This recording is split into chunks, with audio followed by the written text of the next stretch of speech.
innovation leader by any means necessary, including stealing American intellectual property. But the bigger concern is that China may soon out-innovate us, not just imitate us. We need to recognize that possibility and adjust our strategy. The U.S. is still ahead, but China is closing the gap. China uses many tactics, including counterfeiting, espionage, fraudulent filings, and flooding the patent system to gain an edge. We must stay alert and protect our innovation ecosystem. Strong, reliable IP rights are vital. They drive investment, support millions of jobs, and fuel nearly half of our GDP.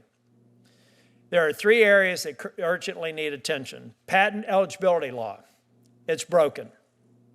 The courts have created confusion and innovations like diagnostics that are suffering. That's why I've introduced the Patent Eligibility Restoration Act, or PARA.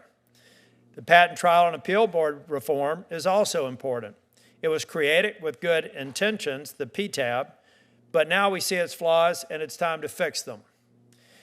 And we also have to win the AI race. We can't afford to fall behind China, but we must protect what has made us a leader, and that's strong IP laws. So we need a balance between the two. We can't overreact. We still want to be the most preferred haven for innovation. AI is a part of our future. It's not a matter of whether, it's a matter of when it becomes a part of everybody's daily lives. And we're here to make sure that we create policy that's sustainable, that makes the United States one of the most attractive jurisdictions for innovation going forward. I'm going to submit more comprehensive remarks for the record, but for now I'm going to turn it over to Ranking Member Schiff. Welcome. Thank you, Mr. Chairman, for convening the first Intellectual Property Subcommittee hearing of the term. I'm really honored to be the ranking member on the subcommittee and look forward to continuing the strong bipartisan tradition that you and Senator Coons have maintained for many years now. I want to thank all the witnesses for being here. I look forward to your testimony. And Mr. Mueller, particularly interested in your experience. I remember years ago, one of my constituents coming to me. He was the manufacturer of high-end speaker equipment that's used in rock concerts. The brand was extremely valuable. He sought a broker to manufacture the brand in China. They started manufacturing in China. He was not pleased with the quality of the manufacturer, so he went to the broker to find a different manufacturer in China. About a year later, he found out that the first manufacturer continued to make his speaker equipment and market under his company name, and unbeknownst to him, had gone to the trademark office in China and secured the trademark for his own brand. And it sounds like you've had a similar experience. I'm also eager to hear and to highlight the innovative and unbounded IP that's come out of the United States, and I'm really proud of, obviously, what's come out of California, whether it's the University of California system, which consistently leads universities in the number of patents granted, or the Silicon Valley, home to some of the most incredible tech innovation. I'm proud to represent California in the Senate and to serve on this committee. The U.S. is home to some of the strongest intellectual property systems in the world, in large part because of the ingenuity and dedication of our inventors. But it's also due to the strength of our IP laws, which aim to protect American innovation from nefarious actors and to put money back in the pockets of our inventors and creators. The Patent and Trademark Office, the U.S. Copyright Office, both play crucial roles in reinforcing those laws and protecting American IP, and it's essential that they remain strong and independent. I am concerned, I must say, with the removal of the Registrar of Copyright, Shira Perlmutter, on Saturday, which does threaten, I think, to undermine the independence of that office. And I've written to the President to register my concern over this, as well as the legality of doing so.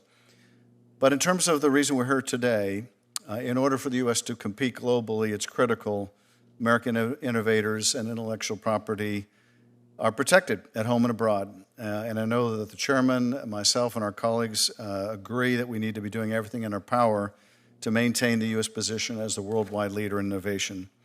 Business owners from California to North Carolina, from Tennessee to Hawaii, and everywhere in between should have the confidence that their patents, copyrights, and trademarks are not being infringed by copycat companies overseas. American consumers should have confidence when they buy a product advertised as coming from an American company that they are getting the real deal, not a counterfeit version from overseas that does not comply with the same safety or manufacturing standards as required in the U.S. America's leading tech companies must be confident they can innovate without worrying about their trade secrets being stolen by foreign competitors, especially companies that are developing artificial intelligence models that are so important to our national security. When companies abroad steal detailed information about American firms and their innovation and the software, model weights, chips to develop their own technology, it makes it easier to surpass us in the global race to develop AI and so many other innovations. We also know that in many cases, foreign theft of these trade secrets can pose national security risks if those secrets land in the hands of foreign governments. And I know our witnesses will speak to these themes and more. So thank you again for joining us. Thank you, Mr. Chairman, and very excited about the work ahead. Thank you, Senator Schiff. Introduce the panel. Mr. Boris is Executive Vice President of Product Development for Fortune Brands Innovations. Mr. Boris has been in the company since 2009 and oversees its product development engine with responsibility spanning innovation, engineering, project management, technical strategy, and process management. Mr. Cohen serves as Senior Technology Fellow at the Asia Society of Northern California and the Asia Society Policy Institute located in Washington, D.C. Mr. Cohen previously served as the first USPTO representative in China and as USPTO Senior Counsel. In total, Mark has 40 years of private, public sector, in-house, and academic experience in China. Mr. Mueller, a neighbor of mine, serves as Vice President of Corporate Communications for Charlotte Pipe and Foundry Company, which was founded in 1909. Mr. Mueller heads Corporate Communications and Government Affairs for Charlotte Pipe, and it's a fifth-generation family. Owned and manufactured, based in North Carolina. Their story, I hope that you have time to tell, but you want to talk about rampant theft in China. They have a very long story to tell, and it's time to end it. I don't want to see a sequel, Mr. Mueller, so I'm looking forward to your testimony. Ms. Temple is Senior Executive Vice President and Global General Counsel for Motion Picture Association, where she oversees all of the association's legal affairs and content protection efforts around the world. Prior to joining the Motion Picture Association, Ms. Temple served more than 8 years in the U.S. Copyright Office, most recently as the Register of Copyrights. Welcome. Mr. Boris, we'll start with you with your opening statement. Chairman Tillis, Ranking Member Schiff, and distinguished members of the committee, thank you. I'm an engineer by training with 25 years of experience in product development and supply chain, 16 of those at Moen. I'm honored to be here today on behalf of Fortune Brands Innovations' nearly 10,000 associates, including nearly 2,000 team members from North Carolina. I would like to call to the committee's attention how intellectual property violations are leading to serious health risks for tens of millions of Americans. In 1937, Al Moen burnt his hands, an accident that inspired the invention of the single-handle faucet. That American ingenuity launched Moen, now the #1 selling and most trusted brand in America. Moen flows approximately 1.5 trillion gallons of water through our products annually. I'm here today with an urgent warning. American health and safety is at risk, and no one knows it. An alarming number of low-cost, unrecognized imports, a significant majority of them from China, are flooding America. We estimate 35 million off-brand units have been sold to Americans over the last 5 years. Despite legislative advances like the Informed Consumers Act, the challenges are accelerating. In fact, we expect the wave of counterfeits to swell further as they leverage AI technology. Their tactics misuse IP rights to deceive consumers into buying their goods that most concerningly place harmful products into American homes. We enlisted IAPMO, the recognized leader in plumbing fixture testing, to independently evaluate the top-selling off-brand faucets. We found grave concerns. When people think about safe drinking water, they think of their municipal water supply. But the last thing that touches consumer water before they fill their glass is generally a faucet. Safety standards exist to ensure these products do not put toxins into drinking water. IAPMO independently tested the top 19 selling off-brand faucets to these standards. The results are alarming and, frankly, unacceptable. 90% failed the drinking water standard. Nearly 60% exceeded lead limits, one surpassing 500% for lead.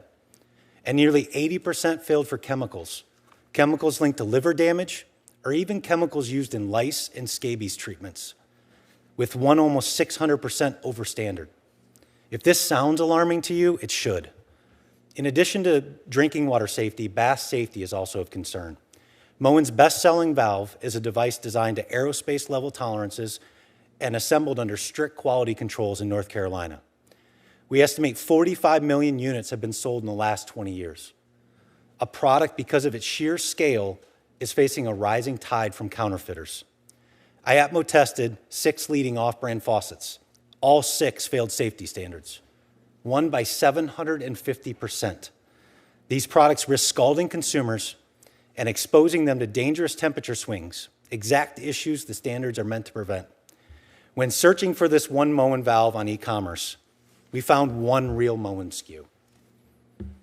That same search resulted in 41 counterfeit SKUs. Consumers have no chance of discerning a real product from a fake, nor do the most experienced plumbers. This goes beyond individual homes. Substandard products can threaten municipal systems and even national infrastructure. They undermine innovation, consumer confidence, and put American economic leadership at risk. With this committee's leadership, our asks are for further refinement of the Inform Act, seeking to close loopholes these cheaply made foreign bad actors continually exploit, including their whack-a-mole brand approach. Encourage consistent verification protocols to certification for national safety standards, and strengthen IP enforcement by closing loopholes that allow counterfeiters to operate just outside the law while intentionally confusing buyers. We are working with IAPMO and our industry associations.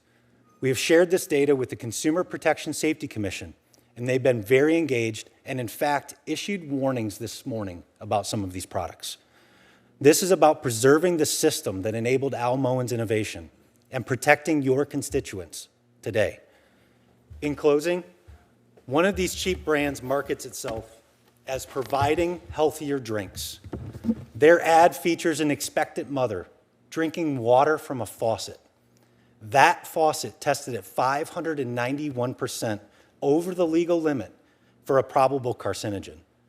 That faucet is cited to have sold over 2,000 units last month alone.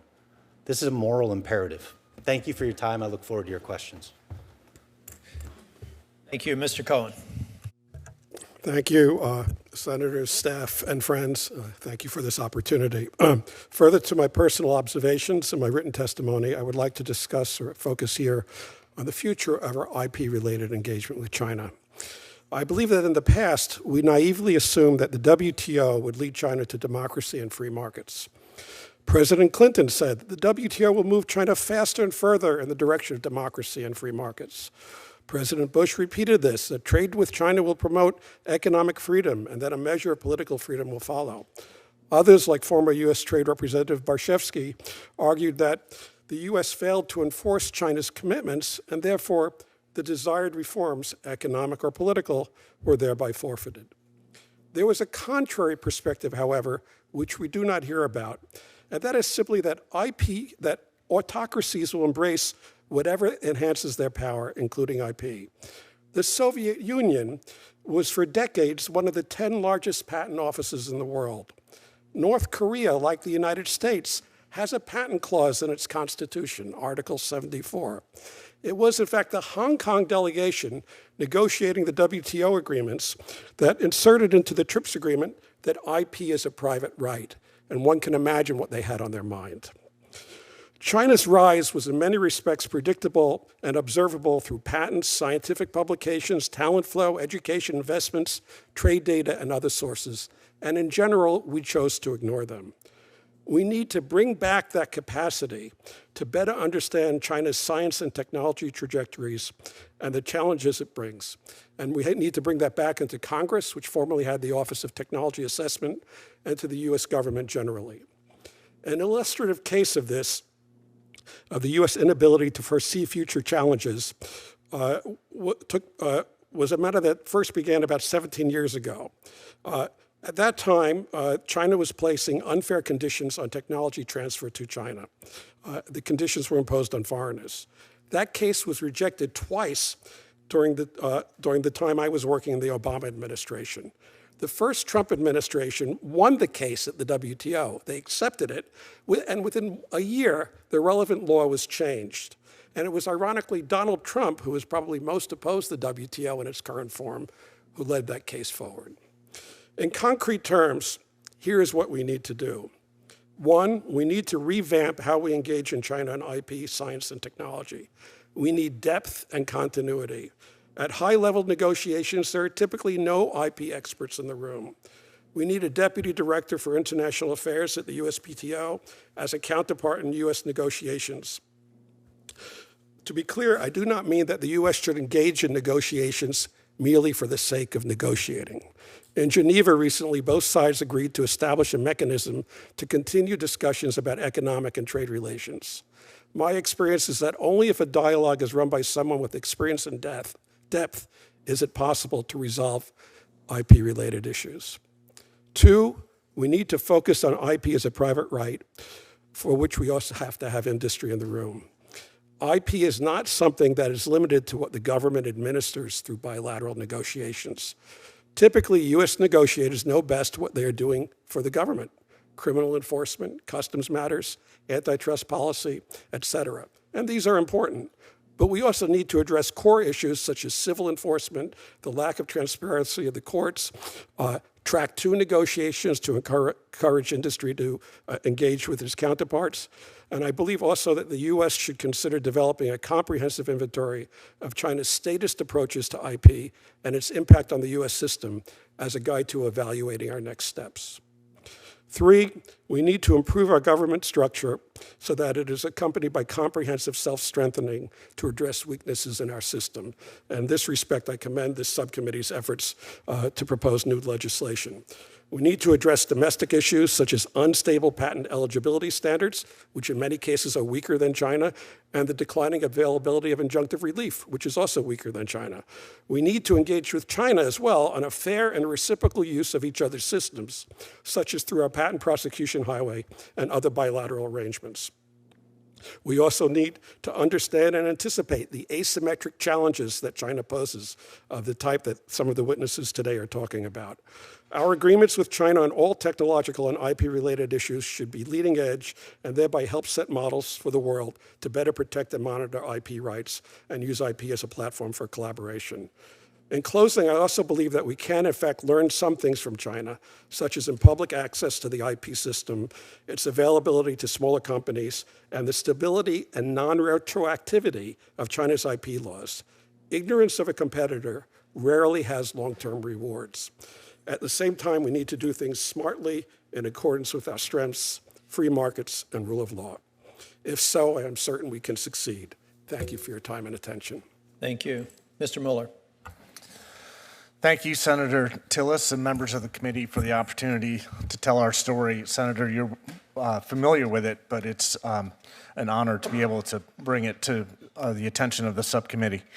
Charlotte Pipe and Foundry is the nation's largest maker of cast iron and plastic pipe and fittings for plumbing systems. We are a 5th-generation family-owned business, and we've been in continuous operation in the United States for 124 years. We employ 1,800 associates in 8 plants across the country. In 2017, Charlotte Pipe discovered, only by accident, that a company called Yitai Plastic Company Limited from Shanghai had been producing, marketing, and selling plastic pipe and fittings in China and several Asian countries under the Charlotte Pipe name for years. Unbeknownst to us, Yitai Plastics had registered the Charlotte Pipe name, brand, and logo in China in 2010. Yitai is in the business of manufacturing and supplying goods such as plastic valves, fittings, and industrial piping systems for both domestic and international markets, according to their trademark filing.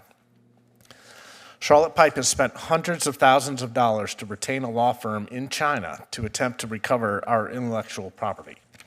As you might expect, our experience in enforcing our IP rights in China have so far been unsuccessful.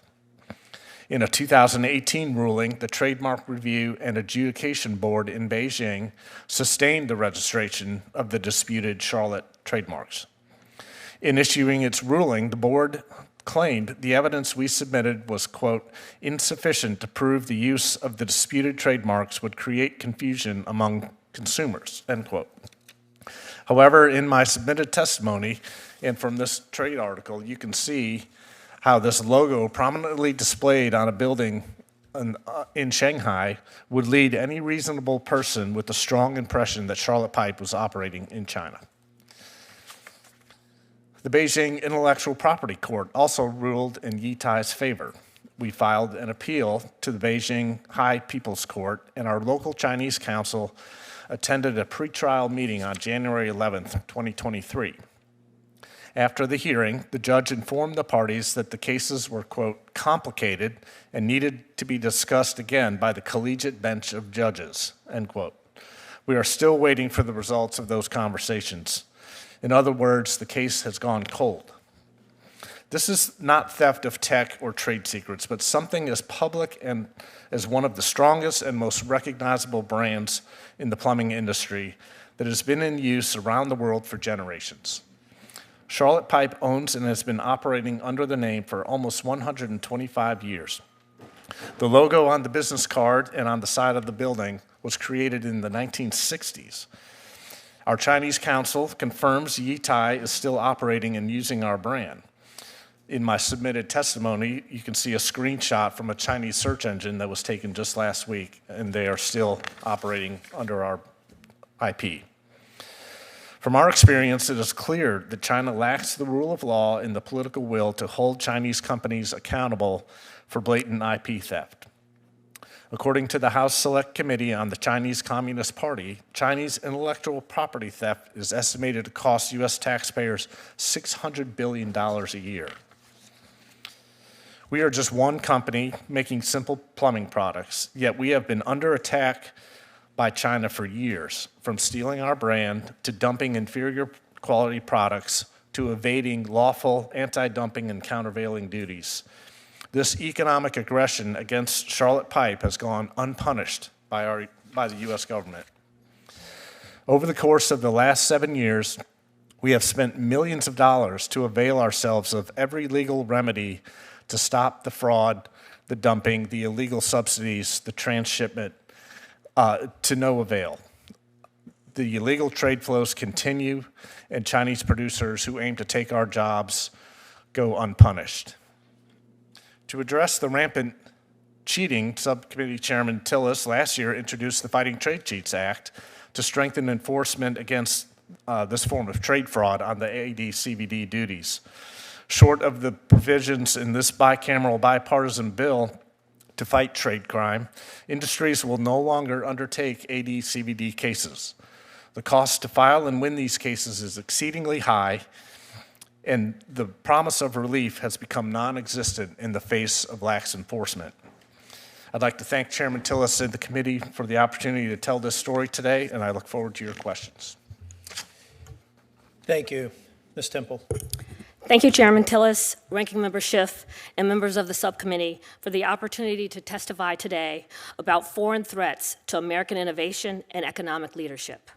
The American motion picture, television, and streaming industry is a global powerhouse that generates $22.6 billion in exports and a remarkable $15.3 billion trade surplus. We are proud to distribute content in every corner of the world.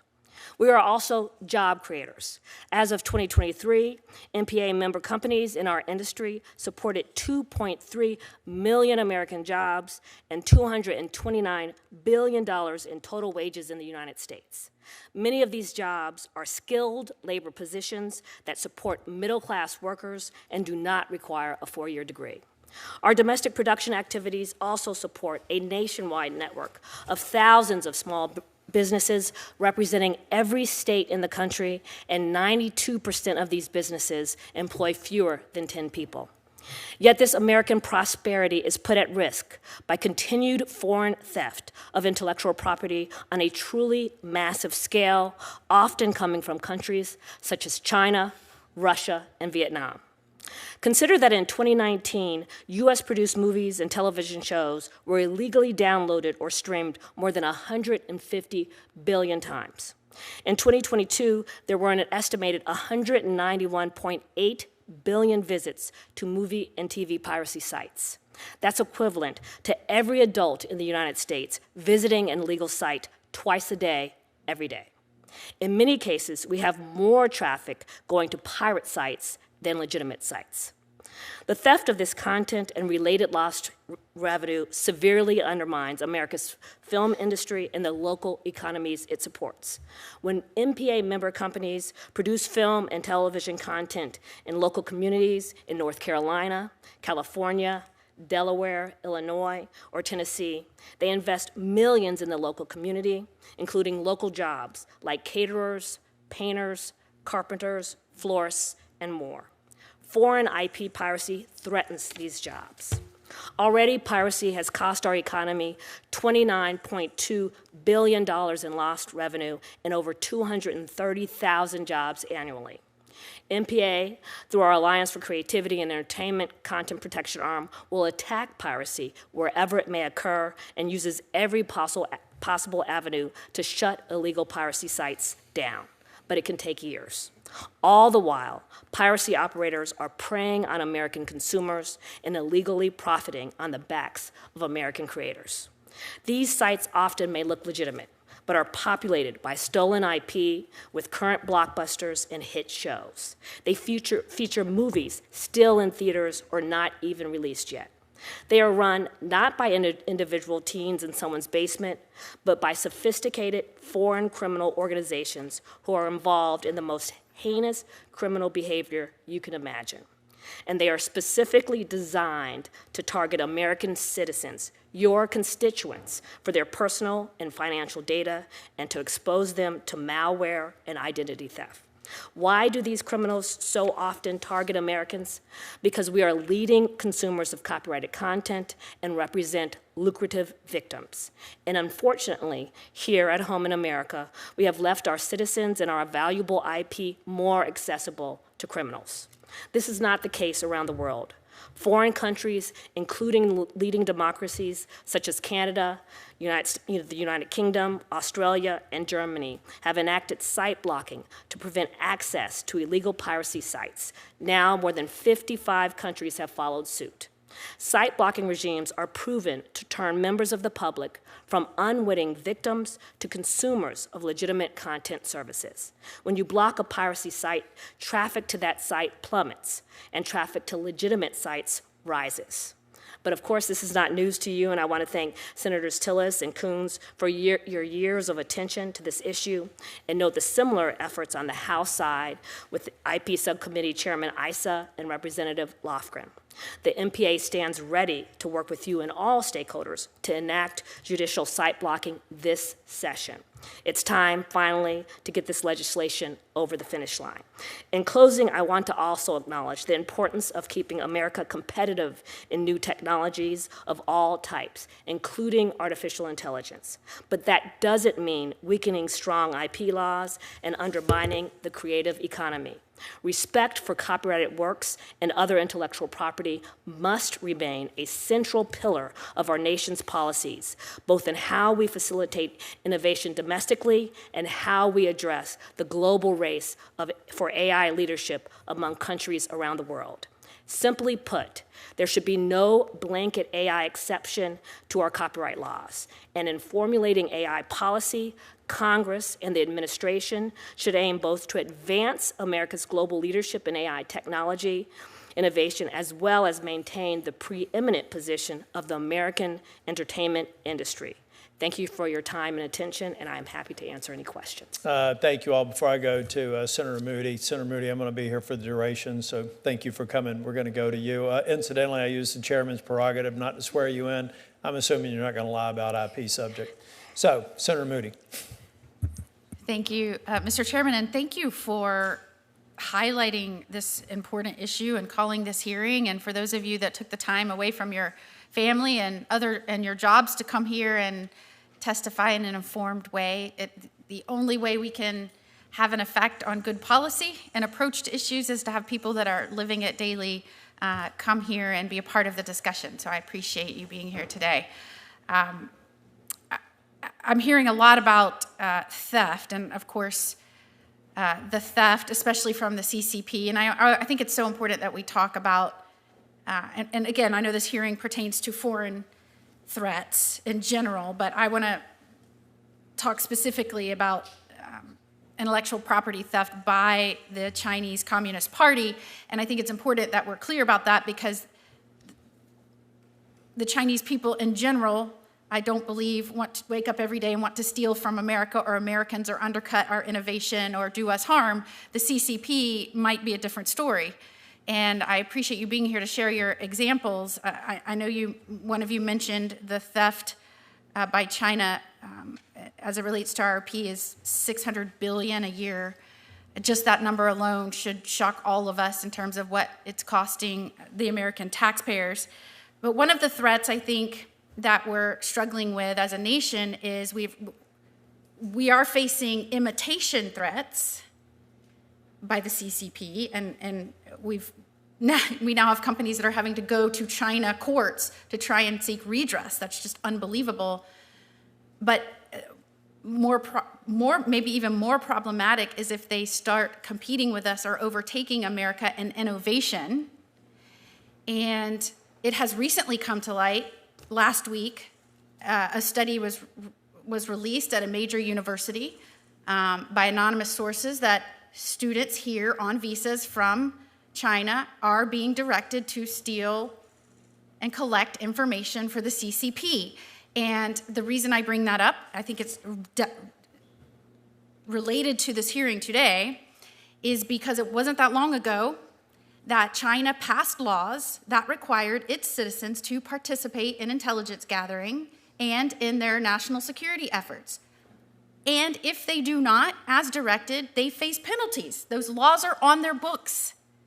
That was not that long ago that they passed those laws. And leading into the last administration, there was a report released showing we are now starting to see organized efforts where they're applying for student visas and other worker visas with the intent to come here and collect information. And the CCP is now directing students. We had a report. We've seen arrests at our universities, on our military bases, of those here on visas. 300,000 a year Chinese students come here under legal obligation to assist with the CCP with intelligence gathering. Not something we're making up. It's not some conspiracy we're trying to push. It's black and white in their laws.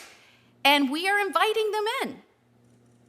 I mean, used to be, the U.S. was pretty serious about cracking down on espionage. And now we have to have Senate hearings to talk to our corporate heads about $600 billion a year that we're losing in IP losses.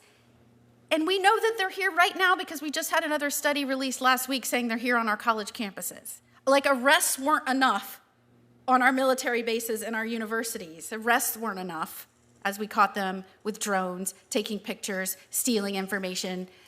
Now we've had the actual students here admitting that they are being directed by the CCP. So I don't know when enough is enough to get the attention of the American citizens and certainly Congress that spies are here, they're collecting information, and we've got to be better in America to protect not only our businesses from theft of their property and imitation, but also the theft of what could be really important innovation. We know DOJ just filed charges on someone that was stealing sensitive AI technology from Google. That's going to benefit China in the AI race. We know there was one gentleman arrested in the 2000s, 2010s. He was studying at Duke University where he accessed important research, stole it, went back to China, and then became a billionaire. So I want to say, again, thank you, Chairman Tillis. This is incredibly important, especially in light of the more recent developments where we're finding reports that students are coming out and saying, yes, I am being instructed to report back. My family's being called in back in China. And if I may, Mr. Borres, as we go back to imitation and the theft of products by China, money is one thing, $600 billion a year. That's incredible. We should never accept that. Is there a challenge regarding these products not living up to safety standards or presenting consumer risks to those that are purchasing these imitation products? Thank you for the question, and the answer is absolutely. With the testing that we uncovered both on the drinking water safety side, where we see people counterfeiting our agencies, like our safety standards, that they're meeting those and putting them on the products. And then the two examples I brought here in front of you, direct counterfeit IP frauds that can scald and shower shock people. So we've seen direct examples in our industry, and I'm certain in many other industries, where that imitation threat is absolutely happening. The other thing I would outline is this whole works with or replaces, and we see that a ton with our Moen products, and it's fooling consumers and really exposing them to those safety risks that I just outlined. Thank you, Mr. Chairman. Thank you. Senator Durbin. Thank you, Senator Tillis. Ms. Temple, you can help me understand something. You formerly led the U.S. Copyright Office. It's rare that the Copyright Office is in the news, but it has been over the last several weeks. And after the Librarian of Congress was dismissed by this administration, there were dismissals as well in the Copyright Office. And when asked why people were being fired from that office, someone suggested it was because of a report involving AI and the copyright laws. Are you familiar with that? Yes, I am familiar with the report. Can you tell me what was the controversy in the report? I don't think that there was a controversy in the court, quite frankly. It was a comprehensive, clear report that you would expect from the talented and expert folks in the Copyright Office. It was explaining issues with respect to fair use and AI. It didn't pick sides. It actually just talked about the fact that in assessing whether AI platforms are fair use or not, are engaging in infringement or not, context matters. And it also noted, as I mentioned earlier, that there is no blanket AI exception to our copyright laws, and that our copyright laws are fit for purpose and can be applied to these type of new AI platforms. How would you explain to a person in the street why AI and the development of AI has any relevance to the film industry? Well, it has relevance, I think, to everyone in the world, but it has particular relevance to creators on both sides. So both AI can use the works of creators and artists in its training, and that was the focus of the Copyright Office report on this issue. And AI can be a tool for filmmakers and others in order to create more works. Mr. Miller, your testimony about the experience of your company sounds familiar. I think I've heard stories like this before. I recall meeting an inventor who had invented a lawn toy that attached to a hose, and it turned out the Chinese stole his idea that had been patented, and he had to literally fight for years and risk everything, every penny he had on earth, to successfully defend his patent in that circumstance. How much have you spent on lawyers in fighting this China battle? Over $100,000 to retain law firm in China, and there was no guarantee of success. So that money is gone. Through defending ourselves on AD and CVD challenges, cases, filing EPA enforcement actions through the Customs Department, this IP theft, we've probably spent over $6 million trying to defend ourselves from attacks by China. And we're just one company. Spread that across industries, across our economy, and it's, again, $600 billion or probably more U.S. companies are trying to spend to defend themselves. So we're now at the negotiating table with the Chinese, trying to determine whether there'll be a tariff, and if so, how big it will be. Do you know if this issue of intellectual property is on the table? It should be. If it's not, it should be, Senator. And across the board, there's other issues too that the tariffs, frankly, in our view, the tariffs can't be high enough. Well, certainly with your experience, I can understand that conclusion. Yeah. I just say that tariffs, of course, are a tax that will be paid by consumers ultimately in the United States. And the question is, what will we get from paying that tax? And if we don't at least guarantee that we protect the property rights of our own American citizens and companies, I think we've fallen short of the mark. Yeah. Well, I thank you for your question. And we have been in contact with the Office of Management and Budget. They're familiar with our case. And hopefully that will be included in their negotiations. And also at USTR, we have filed comments on various countries with USTR, so we have gotten the word out. Thank you. Thank you, Mr. Chairman.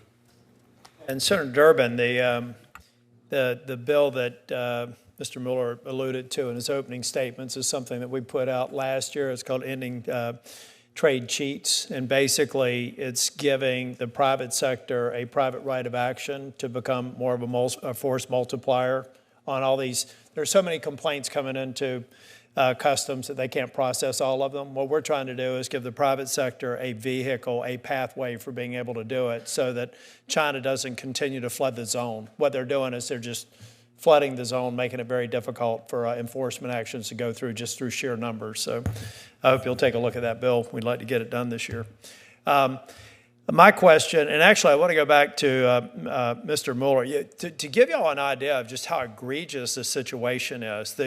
The company that they're talking about in China has almost like a movie set reproduction of Charlotte Pipe's operations in downtown Charlotte. That is how egregious they are.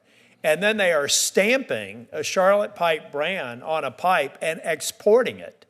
I mean, this is just how shameless, in plain sight of the Chinese government, how anybody could spend hundreds of thousands of dollars in a lawsuit in a country that respects the rule of law and not prevail demonstrates just how much work we have to do to get to a fair trading relationship with the Chinese Communist Party now. And I share Senator Moody's position. It's not a fight with the Chinese people. It's the leaders of a country who are building some of their success on the backs of American innovation.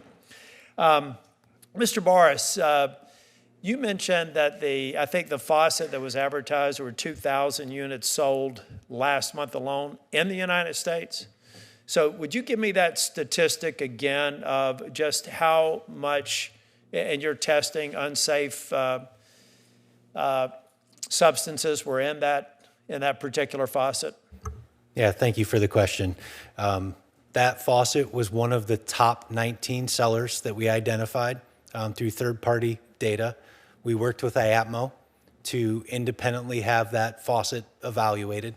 That faucet came back failing drinking water standards with the one chemical I mentioned that is a safety standard for us. It failed at 591% of the legal standard. And do we have a way of knowing who has those faucets? Unfortunately, no.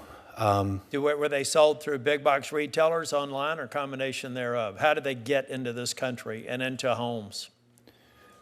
I would say that the vast majority or mostly are all sold through e-commerce platforms. Okay.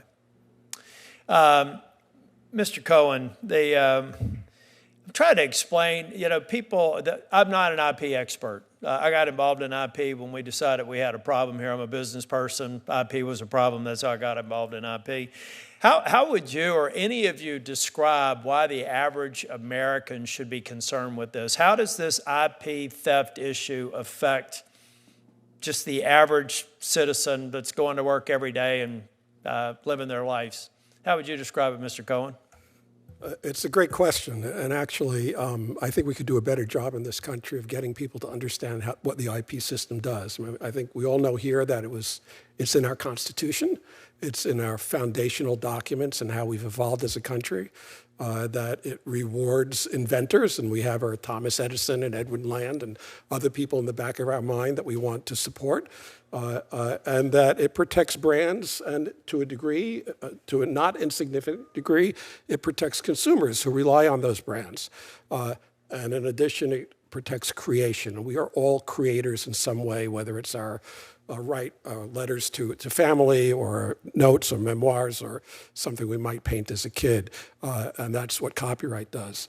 So it really steps into the void of stopping someone from illegally, willfully, perhaps criminally misappropriating something that you have created or invested in. And Mr. Mueller, what is the level of competition? How much of the market for Charlotte pipe product do you think is being satisfied by these thieves and global demand? Do you have any rough idea of how much of their product's being sold globally? It's hard to have visibility into the Chinese market, Senator. We know that we've done a fraction of business in China and really even in Asia.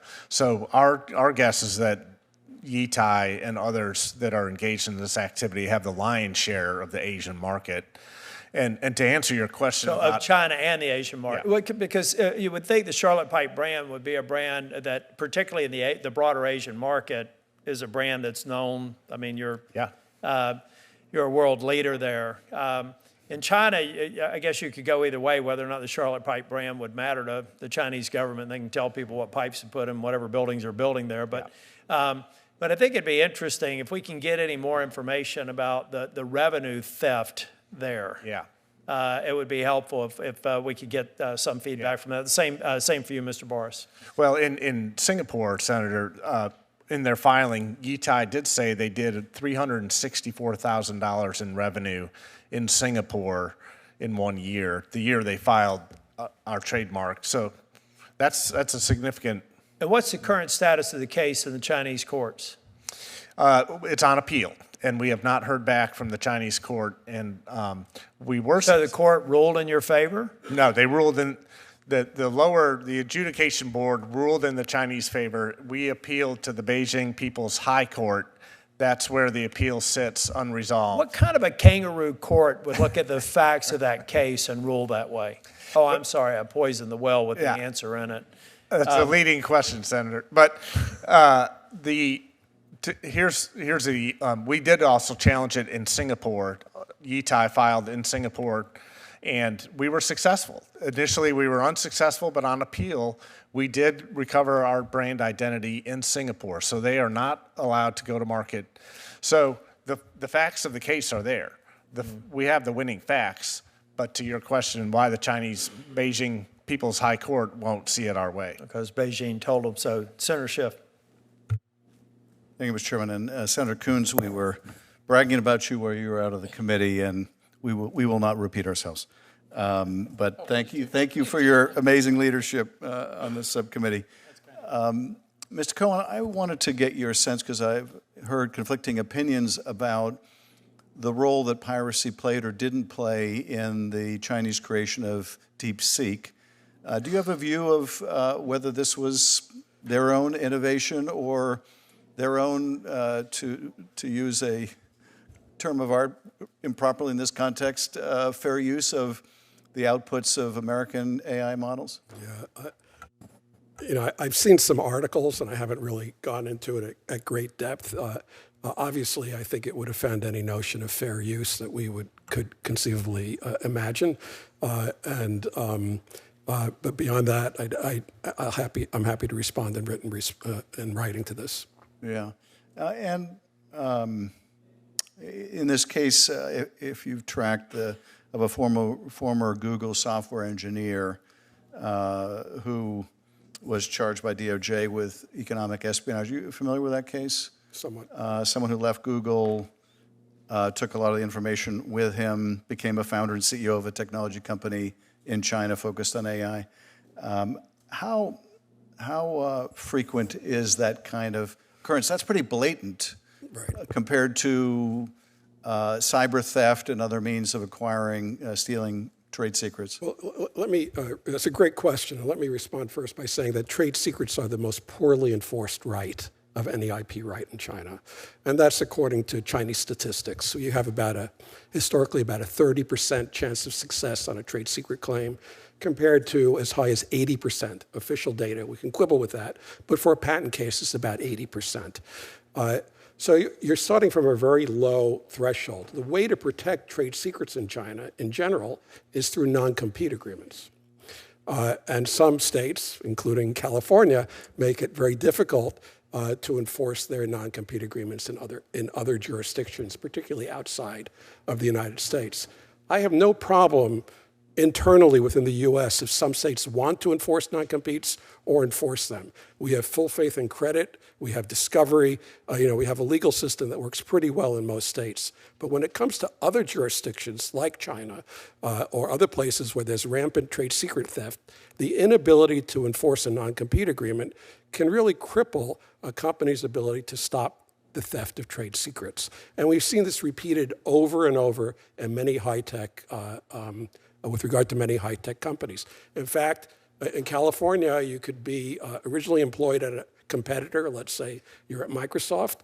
You get hired by a California company. You're sent to their Beijing office. And now you're free of the Microsoft non-compete agreement because of the historically great interest that the state of California has in not enforcing non-compete agreements generally. So this is an issue that I can understand that for California's purposes, this is how California envisages its labor market. But when it goes overseas and starts affecting American competitiveness, we also have to think of its consequences more generally. Well, thank you. I appreciate that. Ms. Temple, I wanted to ask you about IP. And the U.S. is behind many other countries in terms of combating pirated content, much of which comes through foreign entities impacting American rights holders. Some of the EU member states have adopted or voiced support for a no-fault injunction system for the most blatantly infringing sites. What are the pros and cons of that? Would you advocate we adopt something similar? And what stakeholders in the U.S. might be opposed to that adoption? Thank you for the question, Senator. As I mentioned in my testimony now, we have more than 55 countries who have adopted no-fault injunctive relief, otherwise known as site blocking. That has now allowed us to have significant experience in how those regimes work. The EU actually has also done studies in terms of how those regimes work and how they can be implemented in both a safe and effective way. And so I think that we have a lot of experience in terms of establishing a site blocking regime here in the United States. Overseas, in fact, those stakeholders who are involved, like the ISPs, are actually partners. A lot of the regimes overseas, we have collaborative partnerships with the ISPs. We're working with them day in and day out in terms of making sure that the systems are implemented properly. So I would be very, very hopeful that the ISPs here in the United States as well would follow their lead and work with us to collaborate on a way to effectively implement site blocking in the United States against these rogue piracy sites. And have they been thus far in opposition to it, the American ISPs? I would say that in the past, the American ISPs have been opposed to legislation. I know that you all have been looking at this issue for some time, and again, really thank Senator Tillis and Coons for all of their work on this issue. I think now that we do have a wealth of experience of site blocking regimes throughout the world, and now that we do have those partnerships with other ISPs in other countries, such as in the EU region, I'm hopeful that the ISPs here in the United States will not have the same level of opposition that they've had in the past. Thank you. I yield back, Mr. Chairman. Senator Blackburn. Thank you, Mr. Chairman, and thank you all for being here. As we look at what we're going to do with emerging technologies, having this discussion is so important, and having your input is so important. Mr. Cohen, I want to come to you because if you take the decade 2011 to 2021, there was such a surge in patents that the Chinese were filing, and by 2019, they had produced more patents than we had for the first time in history. And that should be flashing red lights to us. We all know how they reverse engineer, they steal our intellectual property. It is a cost of hundreds of billions of dollars to our nation's economy. And tomorrow, Senator Coons and I are introducing a bill, the Countering Chinese Espionage Reporting Act. And this would require the Department of Justice to submit a report to Congress on exactly what is being done to combat this IP theft that continues to take place. Talk a little bit about looking at this holistically. In addition to legislation, what are steps? What, if you could shape this response that our country has to China on this theft, what would you do? That's a great question, and it really is the kind of question that if I was back in the government, we would have a whiteboard exercise, because there are multiple aspects that you would need to address it. To give you an example of two things you did not cover that are unfair acts, one is that the Chinese government has on its books a rule that requires Chinese students overseas or professionals overseas, if they plan on filing a patent based on something created overseas, to first report it to the Chinese embassy. How interesting is that? Another possibility that if you're Chinese, if you fill out the Chinese patent application form, there's a box you can check where you can say, I will file this patent anonymously. Why would you want to file a patent anonymously? There's actually been 2 criminal trade secret cases in the United States where an anonymous Chinese patent filing appeared in that case, where the Chinese party, or the party that was stealing a trade secret for the benefit of a Chinese entity, requested that his name be disclosed from the Chinese Patent Office filing. So there are actually aspects here that need to be addressed head on that are built into the Chinese legislative system. There are a lot of reasons that China became a mega patent filing destination. Most of them are related to subsidies, and some of them are related to the types of patents you can file in China. For example, my quick test on quality of Chinese patent filing is if you see that the majority of the patents are filed from September to December, it's probably because they want to use up subsidies before the end of the year. Well, let me bring you back to the USPTO, because right now there is a backlog of 800,000 patents. And Senator Welch and I are working on legislation that would speed these patents on AI, quantum, these emerging technologies. And I would be interested in your take on that, because this is something that deals with our national security. We have to speed up examination of patents. And we actually have a bit of a problem here, because using the patent prosecution highway, Chinese companies can secure a patent within as little as 2 to 3 months of their filing in China. Whereas a U.S. entity filing in the United States, according to current pendency levels, will probably have to wait over 2 years, perhaps even more than 3 years. So we need to make sure that our system with China and the rest of the world is reciprocal, and that patents that are critical to the United States for its economic development are treated fairly and are expedited. We're currently not doing that. Okay. Ms. Temple, I'm about out of time, but video piracy is something that so many of my creators in Nashville pay attention to because it adversely impacts them. And these are individuals that lose just so much money every year. Nationwide, this is billions of dollars in loss. And I know that you all have supported site blocking legislation, and since I'm out of time, if you will just submit to me in writing instead of walking me through, just submit what you think that should look like, how we use watermarks, how we approach this to solve this problem. Thank you, Senator. I appreciate your focus, and definitely we can submit something for you. Thank you. Thank you, Mr. Chairman. By the way, I apologize for the flashing LED. I'm pretty sure it's Chinese counterfeit. Senator Coons.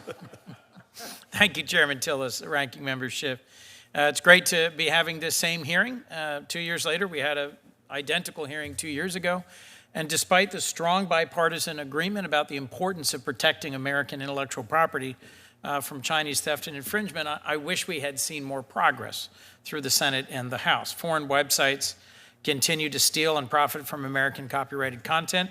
China remains the world leader in the theft of American IP, using what it's stolen to directly infringe the rights of American companies and put American consumers at risk. And our patent system still needs serious reform, or we're going to find ourselves looking up at China as the new global innovation leader. I do, at the opening, though, want to say something about recent developments at the Library of Congress.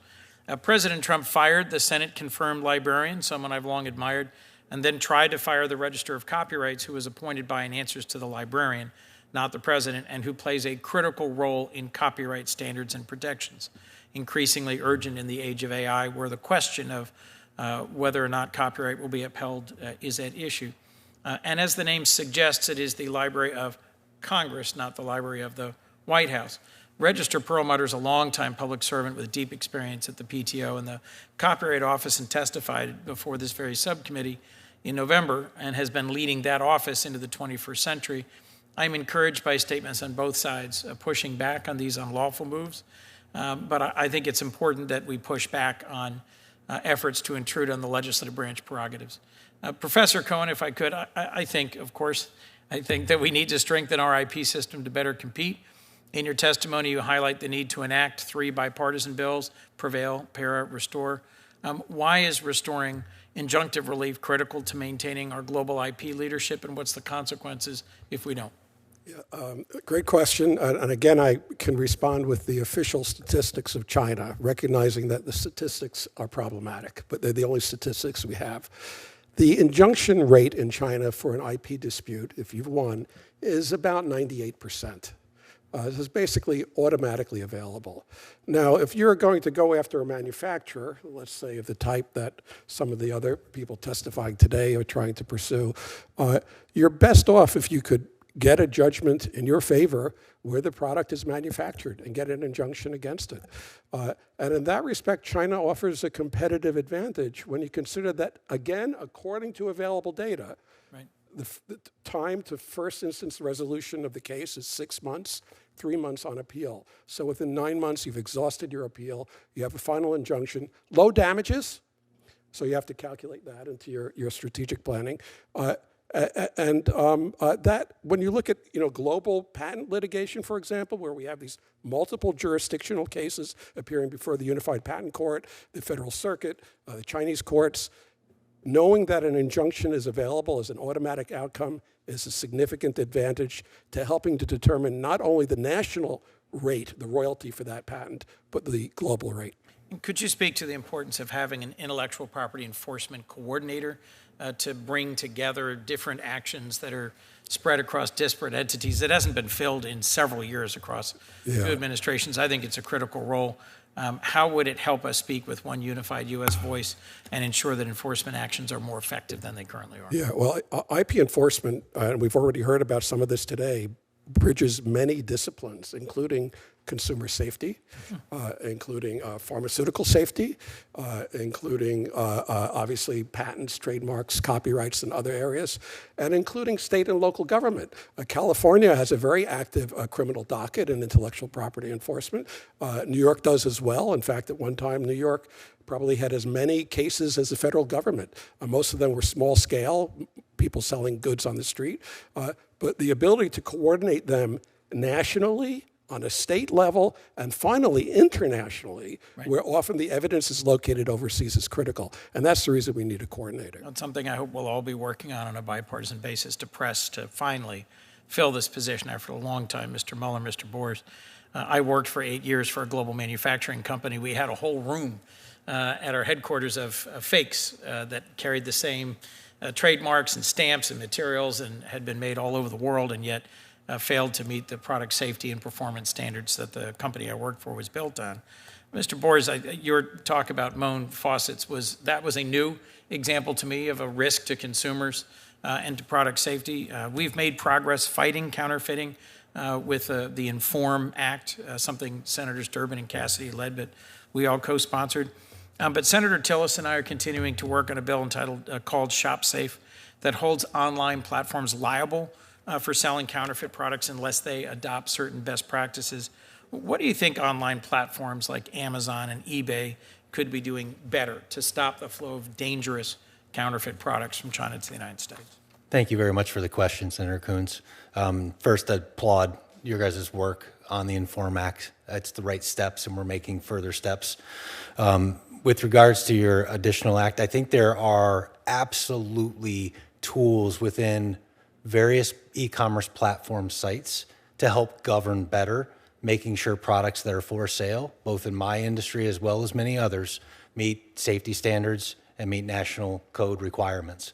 It's about ensuring that those platforms all have the liability to enforce those, and the manufacturers who are trying to sell on those platforms are telling the truth when they put that information in.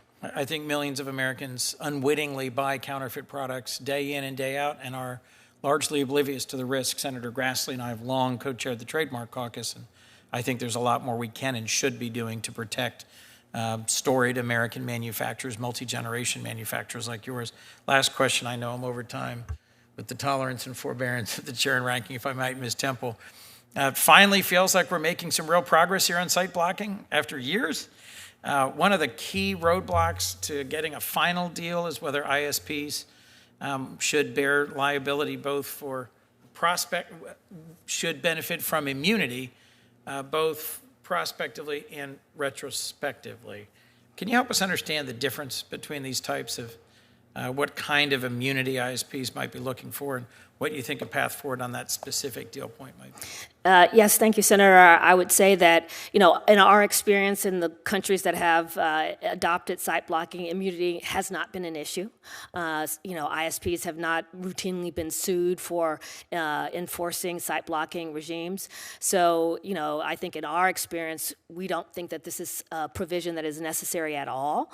But certainly, if the ISPs feel more comfortable having at least a narrow, targeted immunity provision that would protect them from any liability for enforcing or implementing a site block, that might be something that would be appropriate. But again, in our experience, that's not been an issue in the 55 countries that have adopted site blocking regimes. How important is site blocking to your industry? It is a critical enforcement tool. Obviously, as I mentioned before, there are billions in dollars that are lost annually to digital piracy.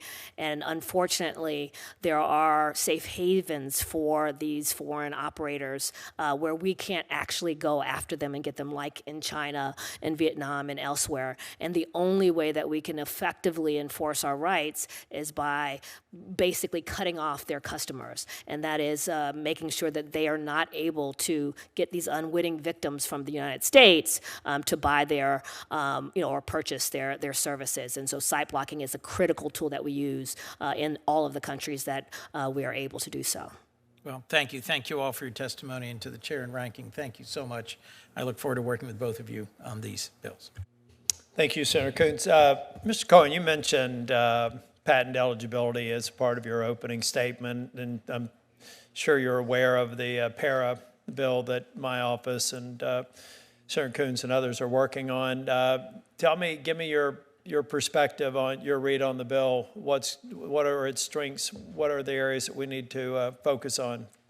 Well, I think patent eligibility has been a problem since about 2012 in this country, and it's become a problem both because of declining scope of eligibility and instability and unpredictability of judicially made doctrines that were probably unnecessary at the outset. And I also believe it's been affecting many leading edge technologies such as medical diagnostics, biotechnology, personalized medicine, AI, telecommunications, blockchain, and narrowing non-eligibility criteria, I think, is in the interest of the United States in order to promote innovation and also to make our patents more commercializable, marketable, and more capable of receiving investment so that folks can go forward and make something from them. We've seen in some academic literature, there aren't many articles, but there are a few, where patents were denied in the United States but granted in other jurisdictions, typically the European Union or China. There was one study that had about 18,000 patent applications, of which 1,600 were granted by EPO or China, whereas USPTO had denied all of them. So this is a problem which has caused demonstrable losses. One study calculated a $9.3 billion loss in investment owing to patent ineligibility doctrine. And I think basically that the pathway of para is the correct one, which is narrowing the scope of ineligibility rules so that there's greater confidence in the outcome of examination from the PTO. There are problems outside of eligibility that also need to be addressed, perhaps if the legislation goes forward. Inconsistency of examination practices has also been identified as a problem, and I guess it's multiplied when you have unclear judicial rules. And there have been problems with prosecution times as well in the U.S. where there are patent ineligibility issues. I think these can probably be taken care of administratively, but they are also appropriate areas for congressional oversight. Thank you all. Senator Schiff, do you have any?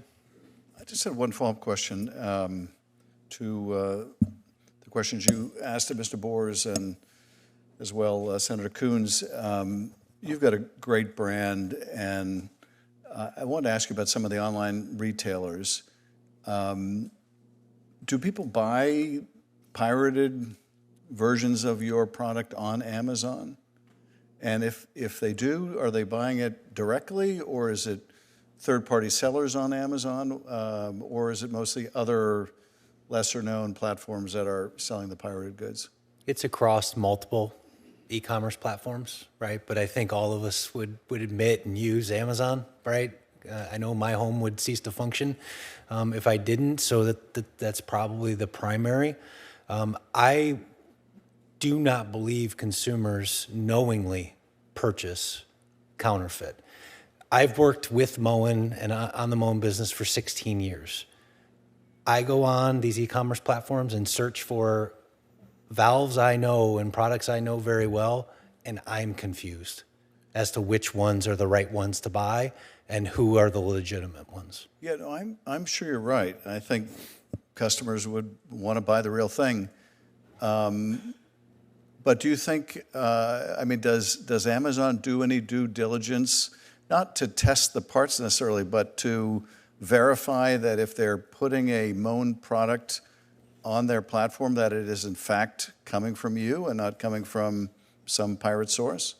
Is there any due diligence that they do you know? Not that I'm aware of, Senator. I mean, I assume you've raised this with Amazon, and not just Amazon, but the other platforms. What do they say? It's not their responsibility, or, I would presume that when they're selling something directly, as opposed to being used for a third party to advertise or sell their products, they're the buyer and they would know who they're buying from. And I don't mean to necessarily single them out, but how much premeditation is involved in putting products on that? Is it we're not going to bother to ask the question because we don't want to know the answer? I would have to ask them that question. I know when we got the data, the first place Moen went was to our customers. So we took this to Amazon and Wayfair and Home Depot, all of our big partners in this, and they have acted. Lots of the SKUs have been taken down off of the e-commerce site. I think part of the issue that we continually see is this whack-a-mole that I described in my testimony. So they're taken down, and then 3 weeks later, they come back up underneath another brand with thousands of fake generated reviews, right, with different marketing techniques to try to sell more. And unfortunately, we're spending as much time fighting these fake and counterfeit products that don't meet safety standards when we should be spending that time innovating and growing the American economy. Well, thank you very much. Thank you, Chairman. Well, thank you all for being here today. This is a hearing similar to the one we had in the last Congress. We've made a little bit of progress, but not near enough. The safety concerns here, the Shop Safe Act that Senator Schiff, we should speak with you about, that Senator Coons and I have been working on, are all just sort of bricks in a foundation that we have a lot more work to do. I'm gonna keep, for those of you, Mr. Mueller and others, some of the information that you all presented here, some additional substantiation beyond your opening statements. If you can get it to my office, we will keep the record open until next Monday. If you want to provide additional information to our office, I think it would be helpful for the record. And a continued dialogue. We have to make it clear there are a variety of reasons. We've talked about the theft and the economic loss to the United States, but we're talking about loss of life here too. And so this is a very serious subject that I anticipate this Congress to be every bit as productive as the last one, to make a few more steps. Ms. Temple, I didn't get a chance to ask you questions, but I think you know that we're continuing to bear down on felony streaming and making sure our creative community is also covered. So thank you all and Mr. Cohen, we're probably going to submit a bunch of technical questions for you. So we look forward to your response and you continuing to share your expertise with the committee. So thank you all for being here today. We appreciate your participation and we look forward to the continued dialogue. Committee's adjourned.